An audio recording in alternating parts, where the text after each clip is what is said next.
the fact is that file sharing is the fastest adopted technology in the history of the world. People want to get their music in a file sharing style.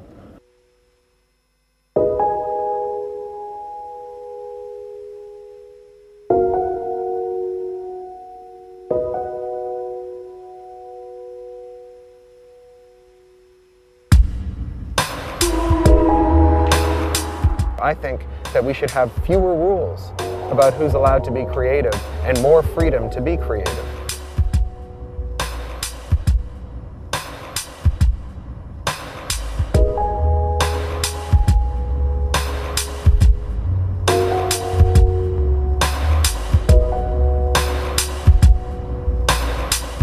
Well, I think it's the present for a lot of people. I think that there are a lot of people today for whom who they can converse with, which is really one of the most important things about your life, who's in your social circle, is more a function of who's awake at the same time as them than who's nearby. And we've really decoupled those things with the advent of the internet. So there are just some services and some conversations that are just different depending on when you're awake. It's kind of, if you're awake at the same time as the conversation is going on, you're a participant. If you wake up after the conversation is finished, you're an archaeologist. You just go back and look at the bones of the messages from the night before, and you can't really be a participant in it anymore.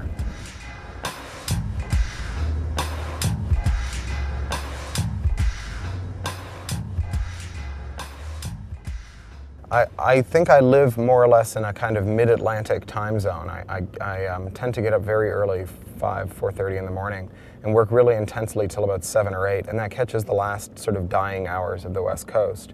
And then it gets very easy through the day. There's not a lot of traffic. And then mid-afternoon, the East Coast wakes up, and it's kind of a very low grade, slowly building rumble that gets stronger and stronger until the West Coast gets up at about 5, and it stays very intense until about 8 or 9, and then I go to bed, and then I get up early in the morning and catch the end of it again.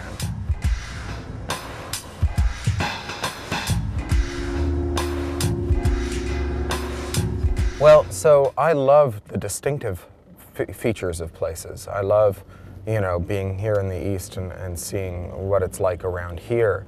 But the main center of almost every city in the world now could be anywhere. You could switch Oxford Street for the Ku'damm, you could switch the Ku'damm for Bay Street, you could switch the Bay Street for Fifth Avenue, you could switch all of them for the Novi Prospect, and as far as I'm concerned, you could burn them all down.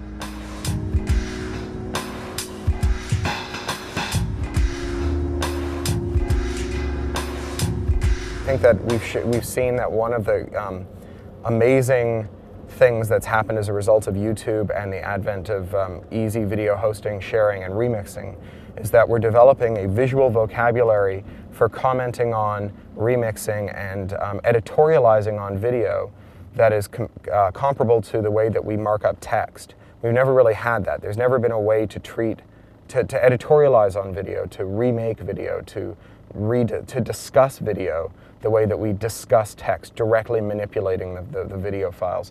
And that's what YouTube's giving us. Unfortunately, the people who own Flash, Adobe, are remaking Flash so that it can't be remixed, so that it can't be re-edited. And they're doing this because the entertainment industry, the 5 Hollywood studios, have told them that they won't use Flash video unless it's rebuilt to stop people from editing, changing, or remixing video. And what they're doing is it's like they're cutting our tongues out, right? They're stopping us from being able to speak with video, to remix video, and to be literate with video the way that we are literate with text. I mean, imagine if you could only read books and not write down their sentences in critical works, not quote them, not do all those things with books that we do as a matter of course, as a matter of scholarship, as a matter of culture.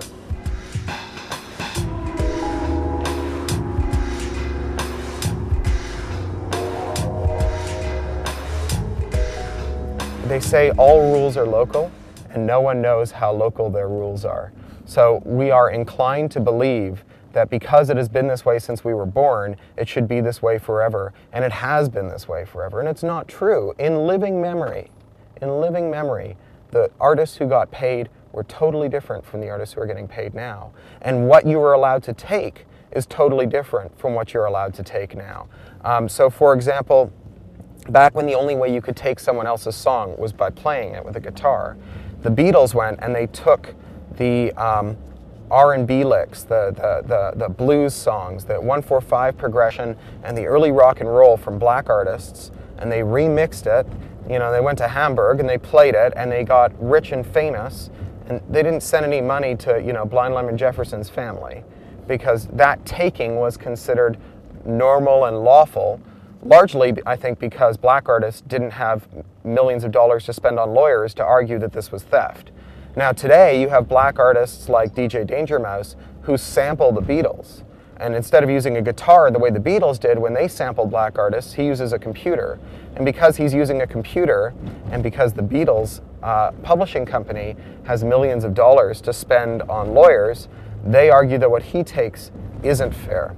Now the fact of the matter is that when DJ Danger Mouse mixed up the White Album and the Black Album by Jay-Z and made an album he called the Gray Album, it didn't hurt the Beatles' career, right? No one said, okay, well now I've heard that, I don't need to buy the White Album anymore. And even EMI, who own the Beatles catalog, wouldn't argue that they're selling fewer copies of the White Album as a result of this. What they argue is that because this outrages their sensibility, that this art should not be allowed to exist. Right? So what they're saying is not only should they have control over copying, that they should have control over creativity when it involves copying. That they should be not just the arbiters of what happens to verbatim copies of the Beatles' music, but of all creative endeavor that follows from the Beatles. And I think that that's crazy. I don't think that that's good policy. I think that there are many axes of quality. You know, I think a camera phone video of well-dressed Serbian girls smashing the windows in Belgrade and taking the jewelry may be low quality, but I think it's of high quality on some other axis, on its timeliness, on its newsworthiness, on its comedy value. I mean, there are lots of axes on which that is very high quality video, even though it wasn't produced by a big studio.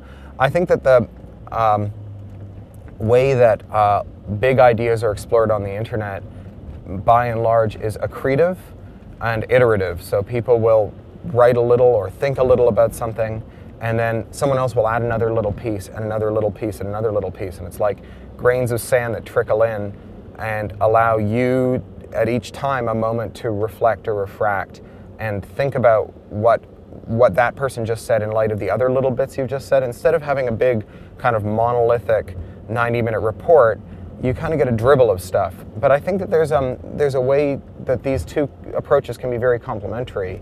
You know, when I write books, I tend to start by blogging thousands of little bits and pieces, just little paragraphs that I found on the net of things that I think are noteworthy or interesting or seem like pieces of a bigger puzzle.